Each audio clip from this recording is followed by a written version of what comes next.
एक शांत से गांव में हरे भरे खेतों के बीच एक दयालु किसान भोला रहता था। वह अपनी फसल का ध्यान बच्चों की तरह रखता। एक दिन खेत की जुताई करते हुए उसे दो एक जैसे बीज मिले। उत्सुकतावश उसने दोनों बीजों को अलग अलग जगह बो दिया, एक को उपजाऊ मिट्टी में और दूसरे को गांव के कुएं के पास पत्थरीली जमीन में। पहले बीज को पानी, धूप और पोषक तत्व आसानी से मिल गए। वह तेजी से बड़ा हुआ। उसकी जड़ें जमीन में फैली पर ज्यादा गहरी न थी। वह अपने हरे भरे पत्तों पर इतराता बिना किसी मेहनत के बढ़ता चला गया। दूसरा बीज पत्थरीली जमीन में था, जहाँ न पर्याप्त पानी था और न ही कोई देखभाल करने वाला। फिर भी उसने हार नहीं मानी। सीमित संसाधनों के बीच वह अपनी जड़ें गहराई तक फैलाने की कोशिश करता रहा। तपती धूप और कम पानी के बावजूद वह धीरे धीरे बढ़ता रहा, हर चुनौती को सहता हुआ। कुछ ही समय बाद गर्मियों की शाम आंधी आई। तेज हवाएं चली, बिजली कड़की और कई पेड़ पौधे जड़ से उखड़ गए। किसान और गांव वाले चिंतित होकर तड़के सुबह खेतों का हाल देखने निकले।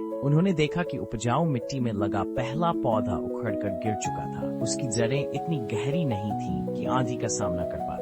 दूसरी ओर कुएं के पास पत्थरीली जमीन वाला पौधा अभी भी खड़ा था। उसके तने में झुकने के निशान थे, पर वह टूटा नहीं था। संघर्ष ने उसकी जड़ों को गहरा कर दिया था और वह आंधी तूफान को भी झेल गया। किसान भोला ने गांव वालों को इकट्ठा करके समझाया, आरामदायक परिस्थितियां हमें जल्दी बढ़ने में मदद करती हैं, पर असली मजबूती तो संघर्ष से ही आती है।